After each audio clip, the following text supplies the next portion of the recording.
This video we're going to take a look at the EKA 17-inch Viking Folding Saw. Coming up on Survival on Purpose.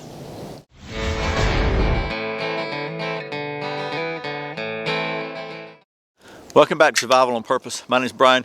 Thanks for joining me. So in this video we're going to take a look at a saw, because I like saws. From Sweden, this is the EKA. I don't know if that's a name or if that's initials. I'm going to call it the EKA. It's a Viking saw. It's a folding saw. The folks at EKA were kind enough to send this to me so I could show it to you. And that's what we're about to do. So before we get to doing some of that saw stuff, let me show you how this thing works, and then we'll see how well it cuts. Okay, got you adjusted down here a little bit. This is the saw in its folded configuration, and I probably don't have it all the way up good, but so it folds up pretty compactly. You know, it's about 17-18 inches long and just a couple inches wide. So the way this operates is you unfold the handle, and there's a little spring clip here that you can you pull back. This thing comes with 3 blades in it now. It has a wood blade, a bone blade, and a meat blade. And the one in the middle I'm thinking here is the wood blade. I think this is probably the meat blade. It could be the bone blade. I don't really know which one's which. I'm not much of a meat sawer, and this is almost like a hacksaw. Maybe that's the bone blade, but or maybe it's the meat blade. Either way, we're going to use the wood blade because I don't have any bone or meat to cut right now. So you got this little clip. You want to pull the one you want out, pull the little clip back here like so, and put the other ones back in the slot, and then let your clip come back over them, and that keeps them retained in place.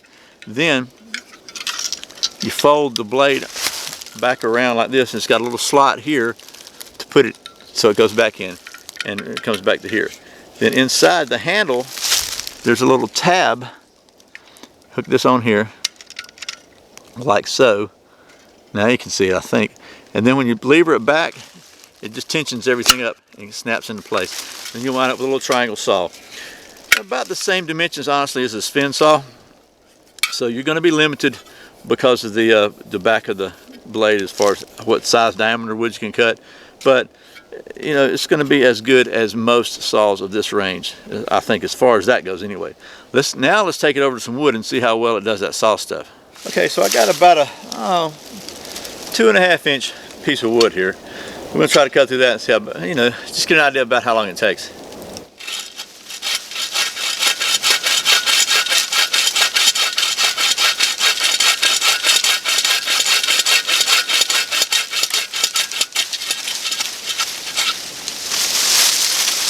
A little pressure on this one, a little tension.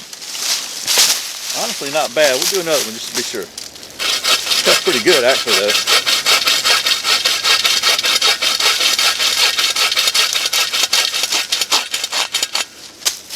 Not too shabby. Cuts pretty good. It's a very comfortable handle. I didn't really have any issues with that. You know, sometimes that causes a problem. The only thing maybe and maybe it's just me, I kind of want to choke down a little bit and my pinky is hitting the saw blade here, but honestly I think that is just that's just a function of how I'm holding the saw. Let's talk about what I like about this and maybe a couple things that I'm not as fond of. So first of all, you know, I think that plastic handle is going to be okay. It is plastic, and all the connections are basically riveted in, so you know, that may turn out to be really good. Well, I'm gonna have to do a long-term use of this thing. I'll be using this thing over the next period of months, and we'll do a follow-up on that. But I think it's okay. That's just something I might be concerned about longevity. Of course, you know, Baco's plastic too, right? And they're real popular. So, but the only other thing that I'm really, you know, I think maybe could be a little better is this. You can see the spring inside there, which is the tension spring on the retaining clip, which is fine.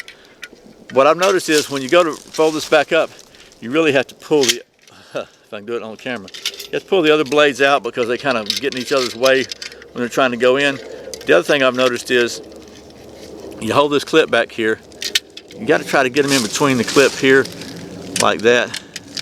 Okay, so I got them in there, but when you do get them in, they don't really go all the way down. You see right there, because of the spring. So if this was just a little different placement on the hinge, or maybe on the maybe make this just a little bit wider, That's not a big deal. They're just sticking up a little bit. And you know, that really doesn't seem to cause a problem. The handle folds up nicely and all that. It's they just, you see they stick up just a little bit from there. And I guess it's not really a problem. It's just probably more my little OCD tendency than anything. But it's it does fold up very nice. It's very lightweight. I don't have the specs with me out here in the woods. I'll put them in the description below. And it's a pretty neat, ingenious little system. It just folds out. There's no parts to slide out, nothing to get lost. I like that, and I like a spin saw. I've had one for years, but you've got that wing nut that could get lost on that thing. There's nothing here to get lost. Everything is self-contained.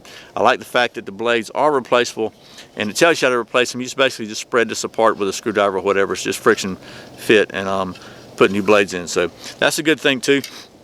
I like the 3 blades. It gives you an option for cutting a lot of different materials with it, and very lightweight. I like the black and orange. I think they're available in different colors. I like this because you're not going to lose this in the woods as readily. So anyway, that's the EKA. What does it say? Esquilatuna. I'm never going to try to pronounce that. We'll let Golrica give me the pronunciation on that one. But that's the Viking folding saw. If you're looking for a really cool little folding saw, this could be a good choice. I think this thing's around the $60 range. So being as close to Christmas, if you're looking for a gift in that range, this might be a good choice also. I hope this video has been helpful. As always, thanks for watching Survival on Purpose. Thanks for subscribing. Thanks for clicking that thumbs up, for like this. Yep. For sharing it with your friends, for watching those ads. And thank you so very much for doing all your shopping on Amazon through the Survival on Purpose links. I really appreciate the support. Once again, my name's Brian. You're watching Survival on Purpose. Remember, survival's not an accident, so be prepared. See you next time.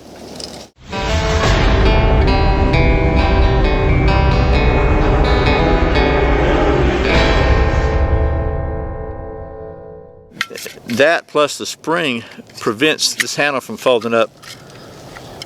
I just made a liar out of myself.